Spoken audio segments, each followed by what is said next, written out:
ओम शांति। आज है 12 अगस्त 2024 की साकार मुरली। ओम शांति। मीठे बच्चे, अब वापस घर जाना है, इसीलिए बाप को याद करने और अपने चरित्रों को सुधारने की मेहनत करो। प्रश्न: अज्ञान नींद में सुलाने वाली बात कौन सी है? उससे क्या नुकसान हुआ है? कल्प की आयु लाखों वर्ष कहना, ये अज्ञान की नींद में सुलाने वाली बात है। इससे ज्ञान नेत्रहीन हो गए, घर को दूर समझते हैं। बुद्धि में है अभी तो लाखों वर्ष यहाँ का सुख दुख का पाठ बजाना है, इसीलिए पावन बनने की मेहनत नहीं करते। तुम बच्चे जानते हो भी घर नज़दीक है, अब हमें मेहनत करके कर्मातीत बनना है। ओम शांति। मीठे बच्चों को बाबा ने घर याद दिलाया।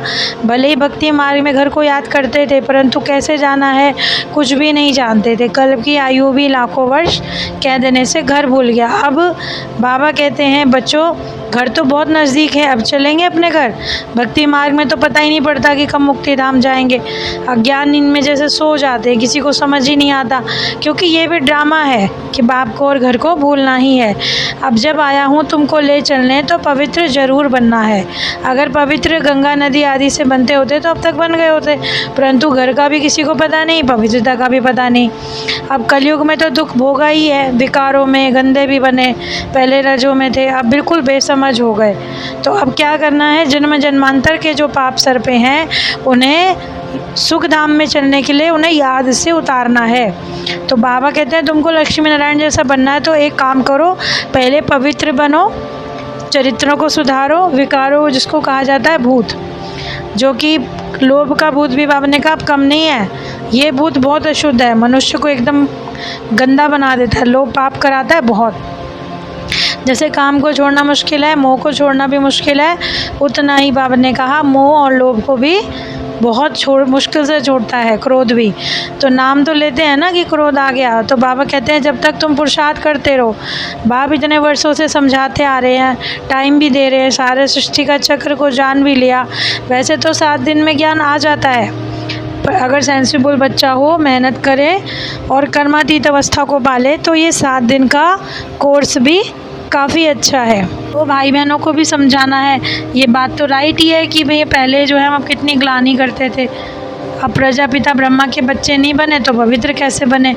अब भाई बहन हो गए तो इसमें मदद मिलती है सिविल आई बनने में, क्योंकि बाप जो पुरुषोत्तम संगम युग पर धर्म की देवी देवता की स्थापना करते हैं, वो बाबा से ही वर्षा लेना है। तो भगवान तो निराकार है, श्री कृष्ण देहधारी है, इसलिए उनको भगवान नहीं कह सकते। देहधारी तो पुनर्जन्म में ज़रूर आते हैं, अब उनसे वर्षा नहीं मिल सकता, जैसे भाई भाई से नहीं मिल सकता। वर्षा हमेशा किससे मिलता है? बाप से। तो जिस बाप को पाने के लिए पूजा करते थे, भक्ति आदि इतने चित्र भी हैं, कितने मंदिरों में जाते थे, परंतु अभी तक दैवी गुण तो धारण ही नहीं करे। मनुष्यों की भक्ति करते आए, पर शरीर तो 5 तत्वों का बना है। अब पतित दुनिया से पावन दुनिया में चलने के लिए बाबा कहते हैं कल्प कल्प में तुम्हें संगम युग पर इसीलिए तुम्हारे को आके मिलता हूँ कि तुमने भक्ति मार्ग में कितने दुख उठाए। ये ड्रामा 5000 वर्ष का है, और जिसने पहले पुरुषार्थ किया होगा वही करेगा। मूल वतन में भी जो संख्या है वही एक्यूरेट होगा, क्योंकि जो देवी देवता धर्म के होंगे वो अपने आप निकल आएंगे। इसलिए बाबा तुमको बहुत गुए पॉइंट समझाते हैं।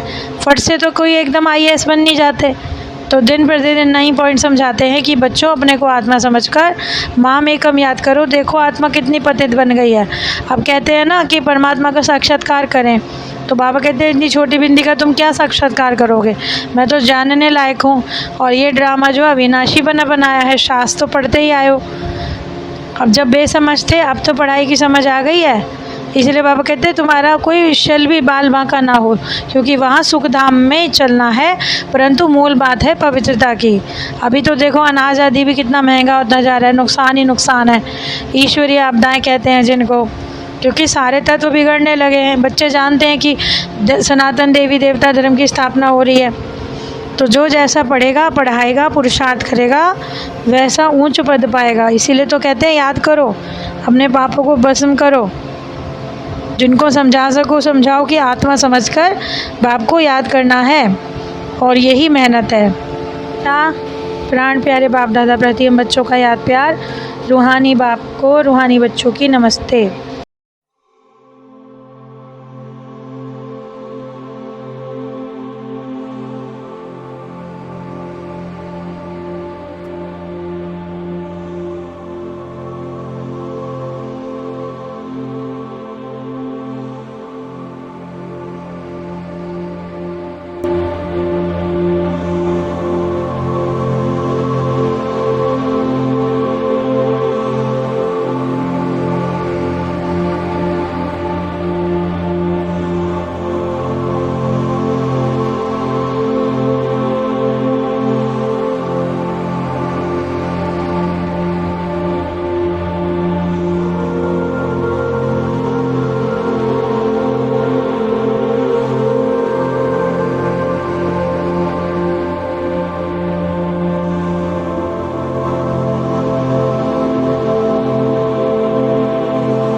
धारणा के लिए मुख्य सार है, नर से नारायण पद प्राप्त करने के लिए बेहद के बाप से बेहद का पाठ पढ़कर दूसरों को पढ़ाना है और आप समान बनाने की सेवा करनी है।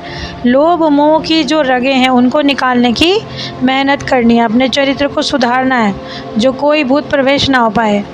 आज का वरदान, भगवान और भाग्य की स्मृति से औरों का भाग्य बनाने वाले खुशनुमा खुश नसीब भव। अमृत वेले से लेकर रात तक अपने भाग्य को भिन्न भिन्न तरीके से समृद्धि में लाओ और ये गीत गाते रहो, वाह मेरा श्रेष्ठ भाग्य। जो भगवान बाप हम बच्चों को भाग्यवान बना रहे हैं। ब्राह्मण माना सदा भाग्यवान, सदा खुश नसीब। किसी की हिम्मत नहीं जो ब्राह्मण की खुशी कम कर सके। हर एक खुशनुमा और खुश नसीब हो। ब्राह्मण जीवन में खुशी का जाना असंभव है। भले शरीर चला जाए परंतु खुशी जा नहीं सकती। आज का स्लोगन है, माया के झूले को छोड़कर अतीन्द्रिय सुख के झूले में सदा झूलते रहो। बाबा ने कहा माया का झूला छोड़ दो, अब बाप के जो प्यार के अतीन्द्रिय सुख का झूला है उसमें सदैव झूलो। तो आज की जो जीवन जीने की कला है हमारी मुरली अनुसार, तो बाबा ने समझाया कि बच्चों अब जो है तुम्हें ये भूल जाना है कि लाखों वर्ष पड़े हैं। कर्मातीत अवस्था पाने के लिए अभी मेहनत करनी है। जब बाप आकर तुम्हें समझ दे रहे हैं, बेसमझ से समझदार बना रहे हैं, तो सारे भूतों पर विजय प्राप्त करनी है। और सबसे मेन बात है पवित्रता की, जो बाबा हर मुरली में कहते रहते हैं कि पवित्र बने बगैर पवित्र दुनिया में जा नहीं सकते। और ऐसे ही नर से नारायण बनाई जो हम पढ़ रहे हैं उसे, उस पाठ को दूसरों को भी पढ़ाना है, यानी अपने भाग्य की समृद्धि से औरों का भी भाग्य बनाना है और सदैव खुश रहना है। यानी जो ब्राह्मण जीवन की खुशी है उसको कोई भी हमसे छीन नहीं सकता। तो आज की इतनी सुंदर और प्यार भरी ज्ञान से परिपूर्ण मुरली के लिए बाबा का शुक्रिया। ओम शांति।